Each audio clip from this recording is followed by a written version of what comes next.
Letter 10.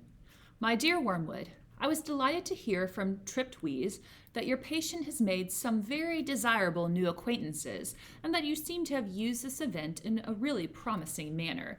Triptweeze is another demon, and it appears as though Wormwood's patient has made new friends. I gather that the middle-aged married couple who called at his office are just the sort of people we want him to know.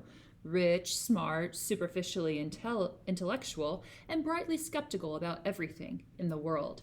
I gather they are even vaguely pacifist, not on moral grounds, but from an ingrained habit of belittling anything that concerns the great mass of their fellow men, and from a dash of purely fashionable and literary communism.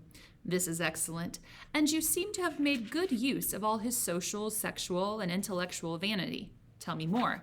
Did he commit himself deeply? I don't mean in words. There is a subtle play of looks and tones and laughs by which a mortal can imply that he is of the same party as those to whom he is speaking. Okay, almost like taking on a chameleon type of appearance, right? Blending in with different types of people groups.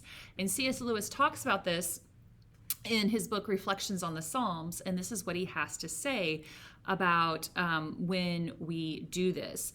So he said, I am inclined to think that a Christian would be wise to avoid, where he decently can, any meeting with people who are bullies, cruel, dishonest, spiteful, and so forth.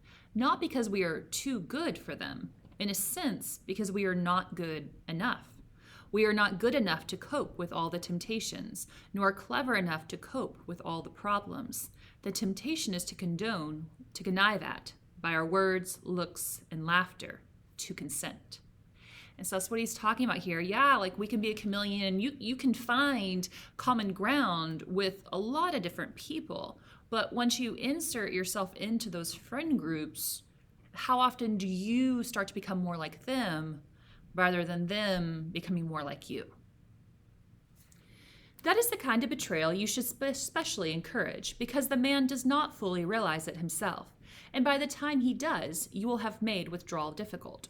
No doubt he must very soon realize that his own faith is in direct opposition to the assumptions on which all the conversation of his new friends is based. I don't think that matters much, provided that you can persuade him to postpone any open acknowledgement of the fact, and this, with the aid of shame, pride, modesty, and vanity, will be easy to do. As long as the postponement lasts, he will be in a false position. He will be silent when he ought to speak, and laugh when he ought to be silent. He will assume, at first only by his manner, but presently by his words, all sorts of cynical and skeptical attitudes which are not really his. But if you play him well, they may become his. All mortals tend to turn into the thing they are pretending to be. Okay, so that sentence goes along with what I explained a little while ago. Again, he says, all mortals tend to turn into the thing they are pretending to be. This is elementary. The real question is how to prepare for the enemy's counterattack. The first thing is to delay as long as possible the moment at which he realizes this new pleasure as temptation. Since the enemy's servants have been preaching about the world as one of the great standard temptations for 2,000 years, this might seem difficult to do. But fortunately, they have said very little about it for the last few decades.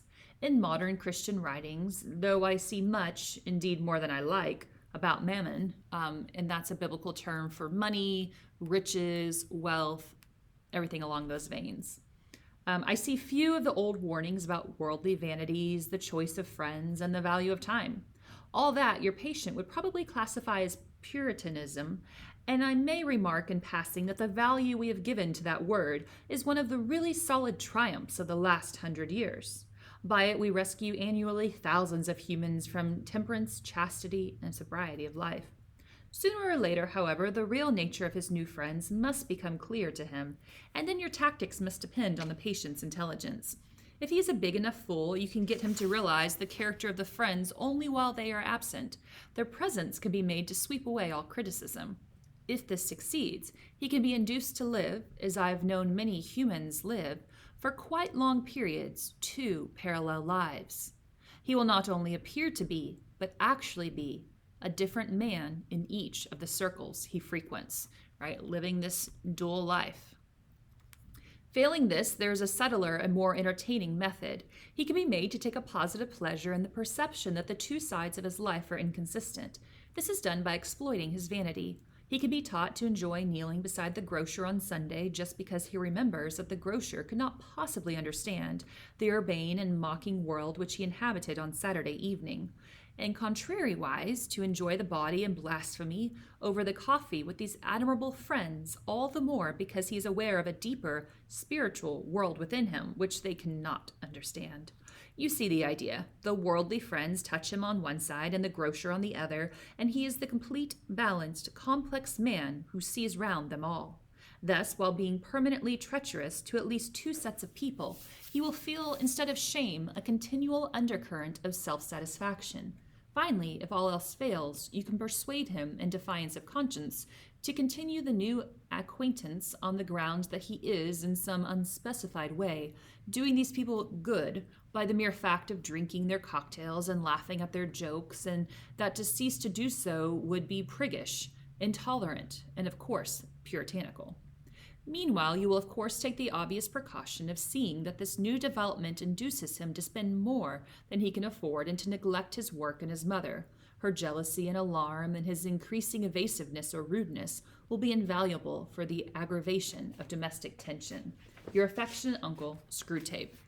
So Screwtape encourages or tells Wormwood to encourage the patient to spend more time with this couple, and in turn that will take him away from his work, away from his church, and away from his family.